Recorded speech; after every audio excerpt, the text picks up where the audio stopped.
Cricket ప్రేమికులకు పండగ రోజులు వచ్చేస్తున్నాయి. ప్రపంచంలోనే richest cricket league Indian Premier League season 19కి రంగం సిద్ధమైంది.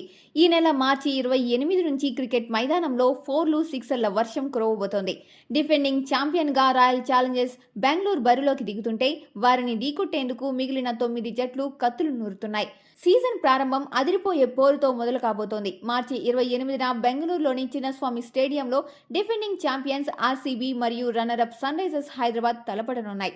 గత ఏడాది ఫైనల్ రివెంజ్ తీర్చుకోవాలని ఆరెంజ్ ఆర్మీ చూస్తుంటే సొంత గడ్డపై బోనీ కొట్టాలని విరాట్ సేన పట్టుదలగా ఉంది. ఎన్నికల దృష్ట్యా బీసీసీఐ తొలి 20 మ్యాచ్ల షెడ్యూల్ను మాత్రమే విడుదల చేసింది. మిగిలిన షెడ్యూల్ త్వరలోనే ఖరారు కానుంది. ఈసారి వేలంలో జట్లు భారీ మార్పులు చేసుకున్నాయి. ముఖ్యంగా కేకేఆర్ రికార్డు స్థాయిలో 25.20 కోట్లు వెచ్చించి ఆస్ట్రేలియా ఆల్రౌండర్ కెమెరాన్ గ్రీన్ను దక్కించుకుంది. అటు ఆర్సీబీ కూడా వెంకటేష్ అయ్యర్ కోసం భారీగా ఖర్చు చేసి మిడిల్ ఆర్డర్ను బలోపేతం చేసుకుంది. ముంబై ఇండియన్స్ క్వింటన్ డకాక్ను తక్కువ ధరకే దక్కించుకుని అందరినీ ఆశ్చర్యపరిచింది.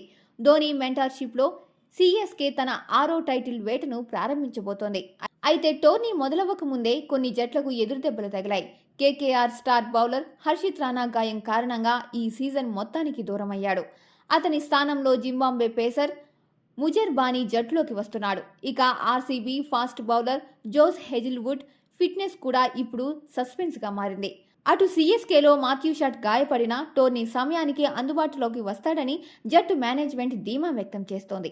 మొత్తానికి 10 జట్లు 84 మ్యాచ్లు 2 నెలల పాటు నాన్ స్టాప్ ఎంటర్టైన్మెంట్. మరి ఈసారి ఐపీఎల్ ట్రోఫీని ముద్దాడే జట్టు ఏదో మీ అభిప్రాయాన్ని కామెంట్ చేయండి. ఐపీఎల్ లేటెస్ట్ అప్డేట్స్ కోసం మా ఛానల్ని సబ్స్క్రైబ్ చేయండి.